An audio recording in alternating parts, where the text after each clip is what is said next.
So this is an electromag suspension bike from the movie Big Hero 6. I have designed it all out. I explain how you could possibly do it in real life today. And I explain kind of the whole process of how I did this. So enjoy.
The character from Big Hero 6, her name is Go.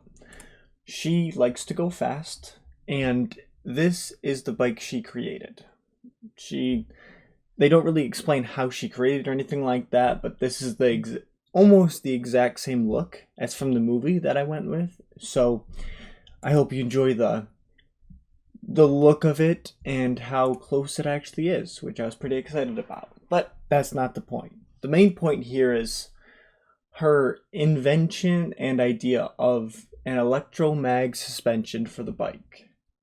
So in the movie, she turns the pedals and the wheel spins, and there's nothing holding it on. It's just floating there. She actually does take it off and then throws it, and then it goes back on.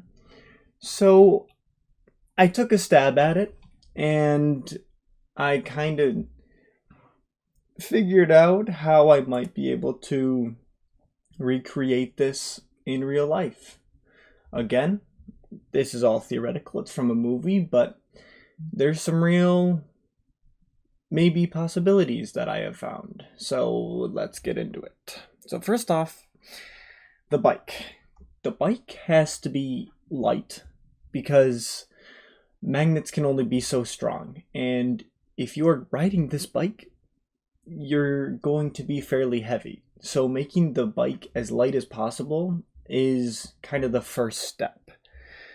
But you also need to be able to have power modules or batteries or an easy way to charge it where the strength of the magnet can still hold, because it's going to take a lot of power and a lot of energy to keep it up.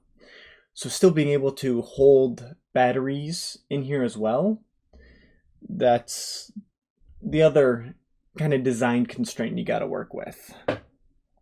So the best thing would be is having probably a big old battery right here that you can run through this and be able to go into there and into here.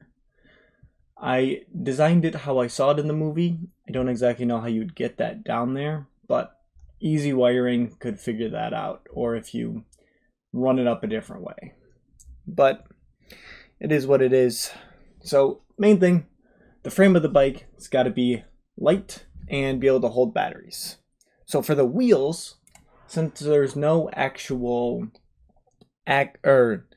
physical axle that you would be putting on the bike, you just have the magnet. So the center of the wheel is going to be this, have to have all of the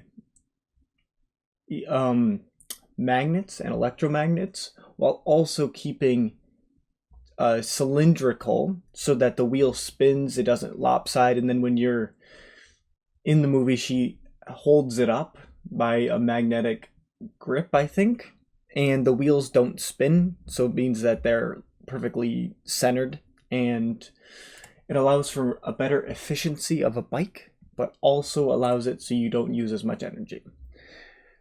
So the main constraint here would be holding this on.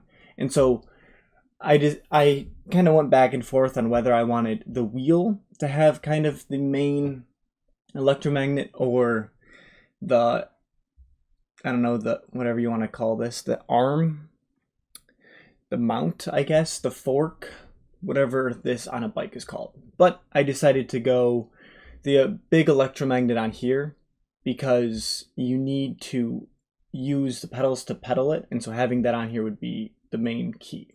So for the wheel, you have to have it where there's a thing called an inverted magnet, where it can actually hold a magnet at a specific distance. And so that was the first idea I had. I'll actually put, here's a little video. What could happen? Oh, it was attracted and it stopped. It's being repelled. There's about an 1/8 or 1/4 inch air gap there now where it can't get any closer, but not. But the goal is to keep it at the same distance every single time. And so if you figure out a way to get an electromagnet in here, or just a normal magnet, and then you have smaller magnets on the, you know, we're just opening this bad boy up. So if you have a larger magnet plus smaller, littler magnets farther on this right side, it kind of, I wouldn't say offsets the magnetic field, but it makes it where it gets drawn in, and so the magnet is at a certain distance, but it doesn't get too close because the other littler magnets repel it. But it doesn't get it close enough from the stronger magnet, so it's kind of it's a trial and error on how much little magnets you need compared to the big magnet. So, and then it has to be able to spin in the center and also technically grab. Theoretically, I have a little idea. So if you watch my last video, I have this crazy idea of magnetic thumbprint. That means that this magnet in here would have a specific encoding, a specific magnetic field that would only be grabbed and received by the other one in the axis. Again, magnetic fields are very complicated, and so figuring out how to do that is the next problem. I do think I will try and pursue this because it could change the world. I don't know. But we're going to use the magnetic thumbprint. So the magnetic thumbprint gets them together and at the same spot. And normally it's like a Lego block, how they fit together perfectly. It's just now these have a little space. And so this would allow this wheel to spin as you push the pedals down and spin the electromagnet in this fork or this arm right here. And so as you spin this wheel will spin because of the thumbprint that keeps them with each other, kind of glued together, but also separated. So that'd be how the wheel would spin. Again, theoretical. Remember that. But it's okay. Now next is this kind of the back bracket holding up the wheel. This got to have a giant battery in it because this is the pedals. So in the movie, they don't have any chains or anything like that. They do show a little electromagnet here that has a little, what looks like sprocket or little edge thing that, I don't know if that somehow works. They could have two fields close together that once you spin the pedal, it grabs it and spins it. But she spins it normally and then it goes. And then once this stops pedaling, this still spins. So that's a little crazy. I didn't work on trying to get this to connect. That's kind of bizarre, if you ask me. But we're here for bizarre. So in this back bracket would be an electromagnet that would power, a battery that powers this electromagnet. And this whole goal would be to keep this supplied. And then you would also add a little, not a computer, but a microcontroller to allow AI to help keep this wheel steady. So that would be kind of the next step, is AI integration to this bike. Since I don't know if they had AI, but we have it a little more complex now. So the goal of the AI would be to understand how this electromagnet reacts to the wheel, and keeping the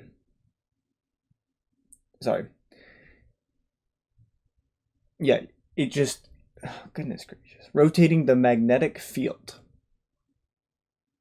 Yeah, I know. Remember, this is off of ChatGPT. But so it would rotate it, and then as it's rotating, it kind of analyzes how steady it is, and then it can adjust the polarity to keep it straight up and like kind of angled it right, while also kind of figuring out how heavy the person is to give it more power.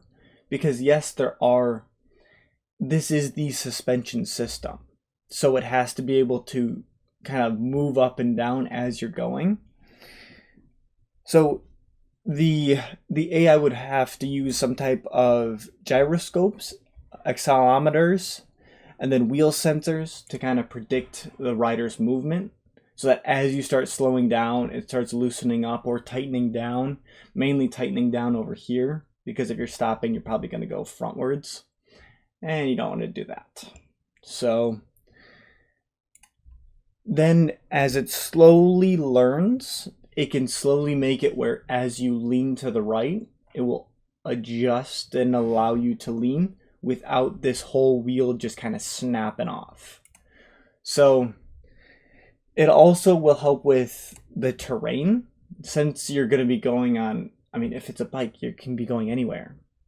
So it kind of just has to adjust. So the AI in this bike will be doing a lot of learning to understand the best and most efficient ways to use the electromagnets, the batteries, but also to provide a better ride.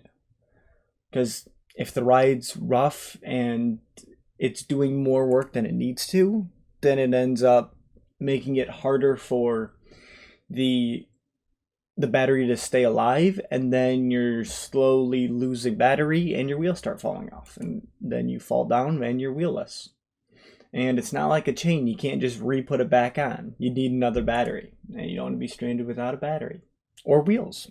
So the next thing is the battery. Normally, you kind of want to charge batteries. I don't know if you knew that, but with this, in the movie, she lifts it up and it goes to this magnetic like clamp where it grabs the back here and then the front over here. So I think the best way to charge it, if you kind of used her same utility, or I don't know, stuff that she has, would be adding a charging block in the back where you connect it up and it plugs in and starts charging there. Another way is wireless charging. It's just, are you laying the bike down on its side to charge? Are you, like, that's a giant bike. How are you going to charge that wirelessly? So you could have a little wireless charger back here to charge it, but you might as well just have a plug-in that can actually charge it semi-quickly, because this is going to be a big old battery. And then kind of just learning how the bike goes and slowly making it smaller, better batteries. Because as you go on, the batteries will become better. You can find different ways to charge it. Like you can do regenerative braking with this, like how electric cars do it. Where as you slow down, it converts that heat into energy. Nope, it takes the kinetic energy to charge the battery. Sorry. And then you could recharge your batteries like that. But again, it means something has to touch the wheels. And the whole point is no touching the wheels. So, if you wanted to do this, you could do this. You're going to have to be pretty freaking smart to do it. And you're going to have a lot of freaking money. But it's possible. It could be a fun challenge if that's your cup of tea. But thank you very much for watching. I hope you enjoyed it. I hope you take a little time to admire the craftsmanship and go to compare this to what her bike actually looks like. Because I spent a little time on this and I was trying to get this wheel closer, but didn't work. But thank you very much for watching. I hope you enjoy. And if you haven't seen Big Hero 6 already, go watch it. Everything will make a lot more sense. So thank you very much, and I'll see you in the next one. Goodbye.